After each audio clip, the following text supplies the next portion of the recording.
going yet, are you? You're not due at the police station till, when was it? 12:30. Things to do before then. First stop, solicitors. Council of war before we meet the plod. Me and Frankie Stillman.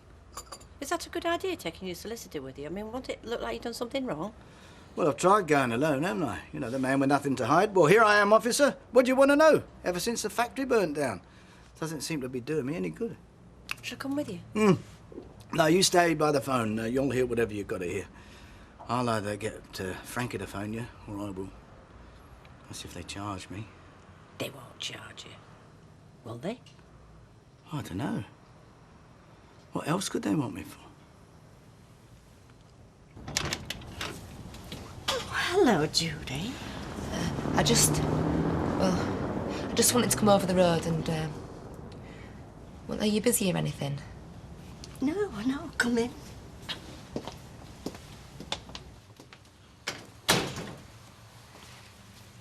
It was just to say how sorry I was to hear about Derek. He was always really nice to me, you know, and considerate. When he served behind the bar in the pub, you get to know who's nice and who isn't, and, well, he was lovely. Yes. Well, anyway, that's all I came for. Oh, and another thing, you know the conservatory we sold you? Oh, yes. Derek loved it. Well, we both did. He always wanted one. Well, what I wanted to say was, when me and Gary put it up, I remember thinking one of the base units felt a bit wobbly and, well, if you ever get anything wrong with it or have any trouble, me and Gary will fix it. Well, thank you. That's very kind. Right. And I do know what you're going through because, well, I had it when my mum...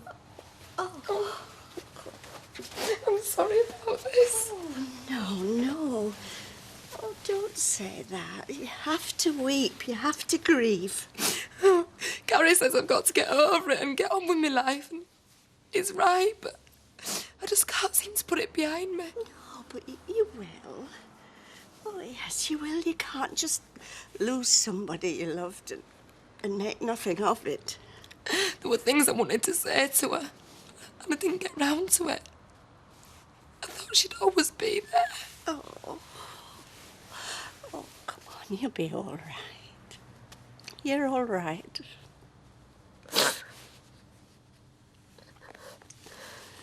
Fine estate there is that? I say, fine estate there is. It had better be.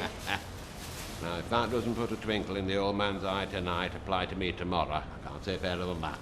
That'll be £5 3p, my lovely. £5 for cash. Thanking you, Blossom. Right now. Morning, my lovely. And what's your pleasure? Is Ashley in, please? Oh, I see. It's meat on the hoof you're after. Ashley! What's to do? Young lady here desirous of seeing you.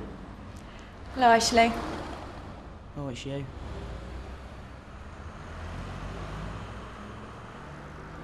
Right, you don't have to draw pictures for Fred Elliott. I'll be him back. I've just come to say I was rotten the other night, Yeah, you were. and I shouldn't have been. No, you shouldn't. Ashley, you're making this really difficult for me. I'm saying you're entitled to be annoyed with me. I know I was. Well, I've just come to see if you wanted to start again and go out, you know? Well, I'll think it over. Okay. You think it over. Don't take too long, all right? What the hell is there to think over? You don't get many like her in £1.50, and they don't grow on trees. Well, I'm not having her thinking she can snap her fingers and just get me back like that. She could snap her fingers at me, I'll tell you.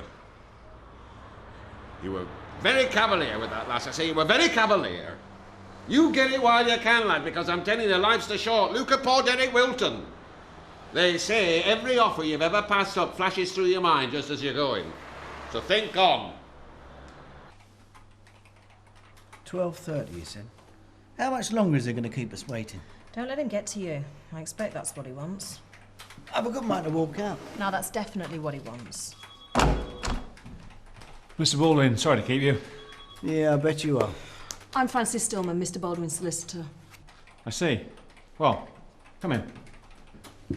Mine, watch what you say. In fact, leave the talking to me, right? I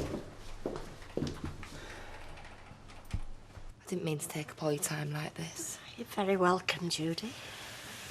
I feel better having talked to you. It's all wrong, isn't it? Should be me trying to make you feel better. Better get to work. Yes. Thank you for coming. If you want anything, we're just across the road. Oh, you've got company. No, I'm just going. See you.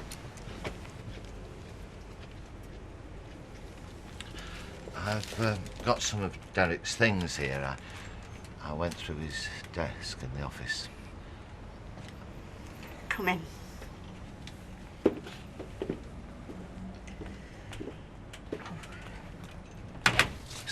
Like I say, I cleared Derek's desk at the office. Well, somebody had to do it.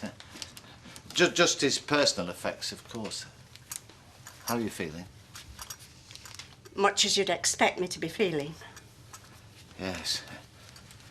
Yes, it's a lesson to us all. I mean, one moment you're here, the next... Anyway, look, if there's anything Hawthorns can do, you just have to pick up the phone. And I do have Angela's personal authority for saying that. Anyway, what have we got here? A couple of pairs of socks. They were right at the back of the drawer. I think they're clean. Why he kept them there, I don't. Oh, and there's these executive toys. These were his. And there's this photograph he kept on his desk. Thank you. He was devoted to you, Mavis. Absolutely devoted. He wouldn't hear a word said against you. Oh, not that anybody ever said anything against you. Well, certainly not me. No, he'd be sadly missed by all his colleagues. Can you spare me the conventional hypocrisy, Norris? Derek knew full well he was being forced out. Forced out? Oh, no. No, we were trying to get him to ease off. Yes, you know, spare him the heat of the day, as it were. But forced out, oh, no. He was never properly appreciated at Hawthorns. Oh, I'm sorry. I must contradict you there. I appreciated him, Mavis, from the moment I met him. Derek was my mentor, my inspiration. And but for Derek, I would not be where I am today. And I can't help feeling, Norris, that but for you, Derek would not be where he is today. Well, that's the top and bottom of it. I mean, we've been through this umpteen times. What more can I tell you? Well, that's what I'd like to know. Sergeant Neil, Mr. Baldwin has given you and your colleagues every cooperation. Does it serve any purpose to keep taking him through his statement? We have our job to do, Miss Stillman. Mr. Baldwin, is there anything you can tell Sergeant Neil that you've not already told him? No, there isn't, and even if there was, he wouldn't listen. He's not interested. I've told him who his arsonist is. Number 5, Coronation Street. His name's Don Brennan, all right? I have listened very carefully to everything that you've told me, Mr. Baldwin, including the allegation against Mr. Brennan, which has been looked into without result. Well, that's your problem, not mine. Let me remind you, my client is the victim of this crime, the burning down of his factory, and what, above all, he wants to do is get to grips with rebuilding his business. But he cannot do that while he remains your main, indeed the only suspect as far as I can see. Now, I can't have that. I have never said that he's our only suspect. You've interviewed him repeatedly. Will you agree he's answered your questions patiently and without demur? Yes. Today, we've once again been over ground that's already well trodden.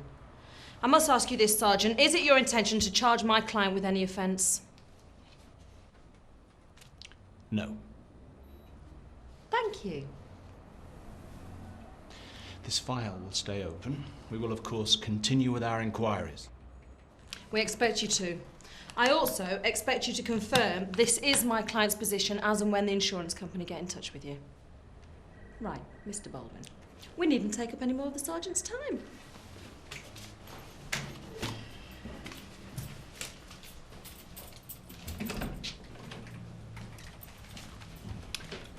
Thank you, Sergeant Neil. So what happens now? Nothing, that's it. Well, what the hell did he drag me back in for? I'd say a last forlorn hope that you might confess everything. You know, just a minute. There's nothing to confess. You do believe me, don't you, Frankie? Of course I do. You're my client. I know the police have nothing on you. You're off the hook. And this afternoon, I'll be getting in touch with the insurance company, putting them in the picture. Yeah, that's great. I feel like celebrating. Let me buy you lunch. I never eat it. A sandwich at most. Well, what about a nice little pub lunch, eh?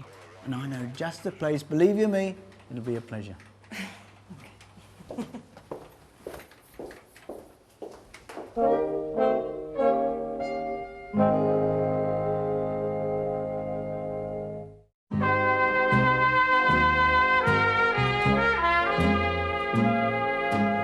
Well, at least say you'll come and talk to him. How's that?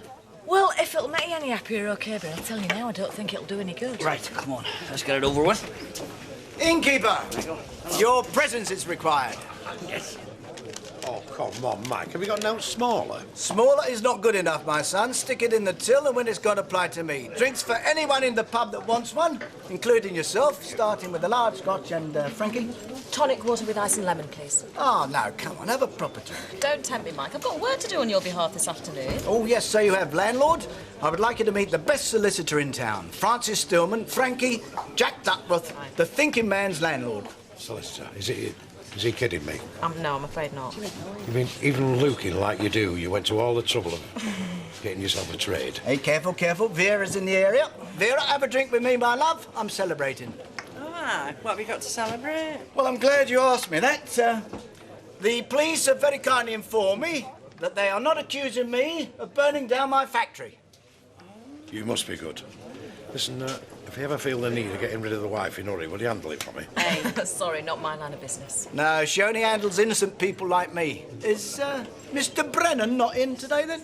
No, I've not seen him, not today. Oh, what a pity. I wanted to buy him a drink to get over the big disappointment he's going to have.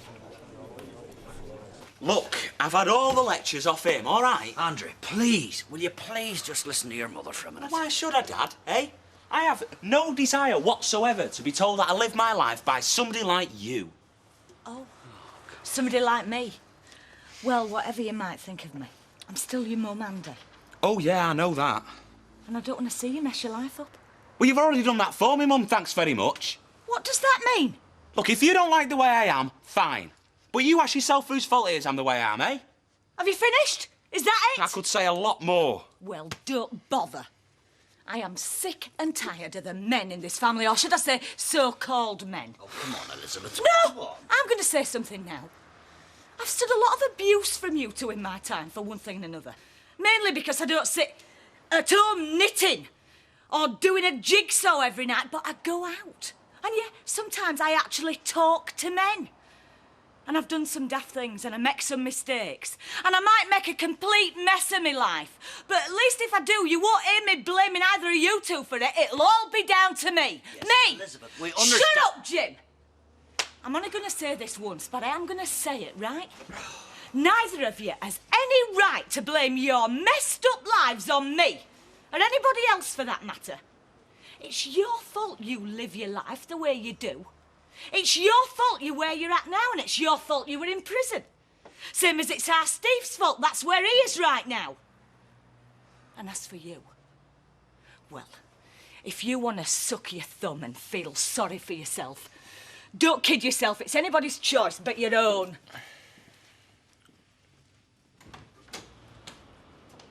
Thanks, love.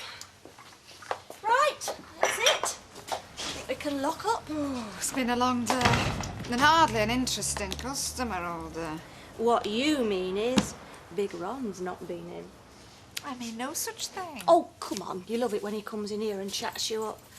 Even if all he's after is a bigger helping of chips on his plate. No, he's quite intelligent, actually. For a lorry driver. Mum, do you mind if I go home and give the kids the tea? No, go on, lovey. I'll lock up. Oh, I don't have to go upstairs and give the keys to Mr. Grotty, do I? No, you don't. And Roy is not grotty. Yeah, well, you might not think so. Very nice. And with a bit of luck, he'll be back to work in a day or two. So you won't have to come in here and be bored. Well, well. Look who's here. Not shut yet, are you? For anyone else, Ron, yes. but seeing as it's you. Bye, Mum. Bye, love. Bye. So, what would you like? Hey, if I told you, you might blush. Here, see if you can get his wind up. Ah, yeah, go on then. Oh. Oh. If patting don't work, try going around in a circle. All right. Oh. Hey, you just burped then. Yeah, you've got talents you didn't know you had. He's a grand little lad, aren't you? Yeah, right. Hello. Hello. Hi. How are you fixed for an hour in bar, Tricia? Yeah, all right. I'll just put Brad down, get him settled. Oh, no, I'll do that for you. Oh. Well, I'm going to be in here, aren't I, sorting my bills out. So I'll pay this, pay that. Anyway, you go give Jack a hand. Well, I was just going anyway. All right. Well, night then, Ray. See you tomorrow. Yeah, you will. Yeah, I'll take him off, Right. Dear, ain't it God? Do you know, it gets more like his dad every day, Artery, you know. I thought he was supposed to look like Tricia. No, it's like his dad. And he'll be coming for him soon, won't he? And Tricia. So best not to get too fond, eh?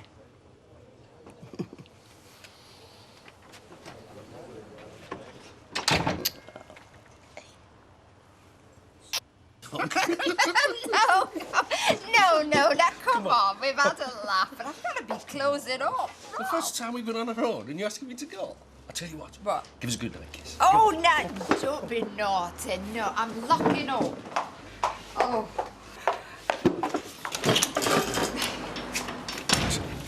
Listen, I can lock up for you. Oh. Come on, Audrey. We've got a bit of privacy. You know I fancy you. Ron, now don't spoil it. You've given me plenty of encouragement before, Audrey. You're not a teaser, are you? I've never encouraged you, Ron, and not in the way you mean. Well then, it's about time you did. We're not kids, are we, love? Come on. Ron, now don't be like this. I thought I heard... Roy! Who are you? Never mind who I am. You clear off. Don't push your luck, sonny. And take your hands off my mother. What? No, leave this to me, Mother. You should be having your medicine anyway. She has to have a medication, otherwise she can have a funny turn. Doctor says it's her age. Aye. Well, it would have been a funny turn, I dare say. Still, you ought to keep an eye on her. She shouldn't be so flaming flirty. At her age. Oh. Well, I was glad to see you, I suppose. But I could have handled him quite well on my own, actually, Roy. And I mean, what on earth? Making out that I was your mother. Did the trick anyway, Audrey. I feel woozy. I'm going to have to... I think I'm going to pass out. Oh, no. Thanks, sir. There we are. Oh, thank you. I was thinking of going to call on poor Mavis. Oh, I've just been. I was hoping she might feel like coming over for a drink, but she doesn't. She wants to be on the road. How is she coping? Well, I'm not sure. Bottling it up, I think. But she's getting through, up to now. She's a good deal stronger than most people realise. Yes, I agree with you. She has a tough streak in her.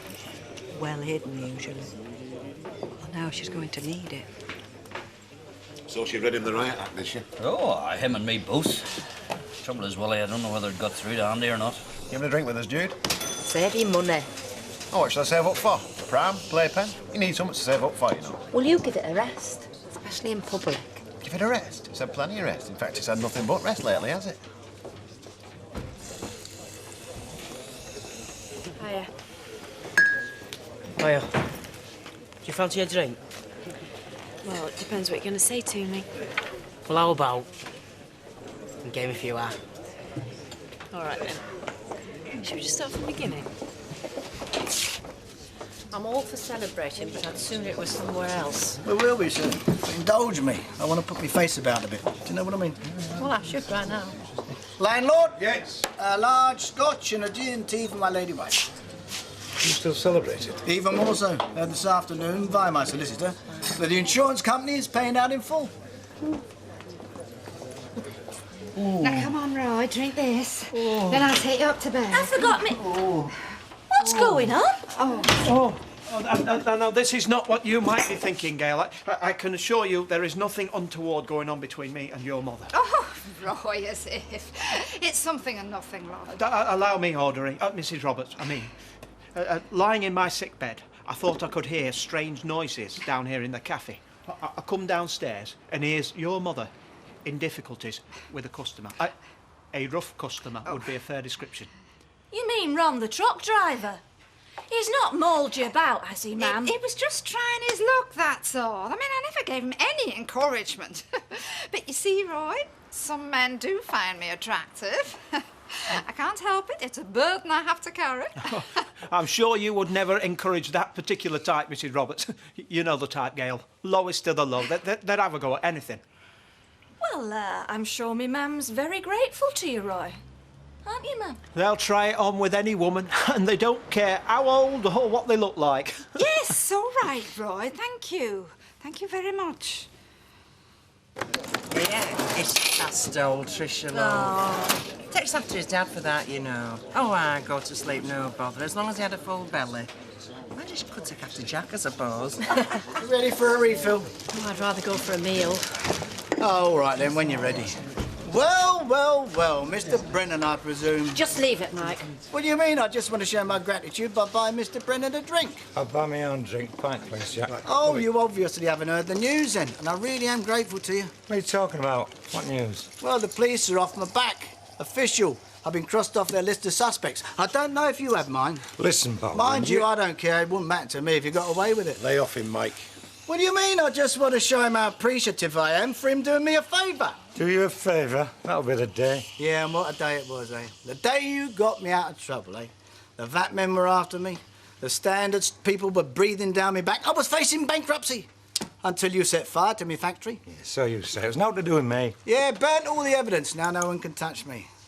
And now, to put the icing on the cake, the insurance money's coming through. Oh, decisions, decisions. What shall I do? Shall I start again or retire to the south of France? Well, whatever. It's all down to you, Don. Here. I'd hate to see you out of pocket. That's for your petrol and your box of matches. Thanks a million. Come on, that champagne will be getting warm.